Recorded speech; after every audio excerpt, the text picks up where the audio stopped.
এত খাবার কি করে করবেন টেস্ট?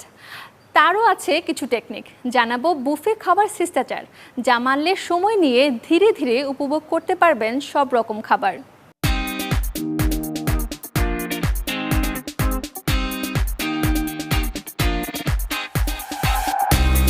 সারি সারি করে সাজানো নানা নামের বিভিন্ন পদের খাবার, যার যা ইচ্ছে যত ইচ্ছে থাকে খাওয়ার সুযোগ।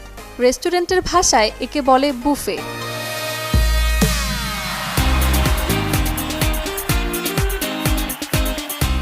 নির্দিষ্ট মূল্যে খাবার খাওয়ার ক্ষেত্রে কোনো সীমাবদ্ধতা না থাকায় অনেকের যা ইচ্ছে যত ইচ্ছে খাবার তুলে নেন পাতে। এতে অধিকাংশ সময় নষ্ট হয় খাবার। এক্ষেত্রে বুফে খাওয়ার সময় মেনে চলা উচিত কিছু নিয়ম। এতে একদিকে যেমন নষ্ট হবে না খাবার, তেমনি হবে পয়সা উসুল। রেস্টুরেন্টে গিয়েই সাথে সাথে খাবার না খেয়ে পরিবার পরিজনদের সাথে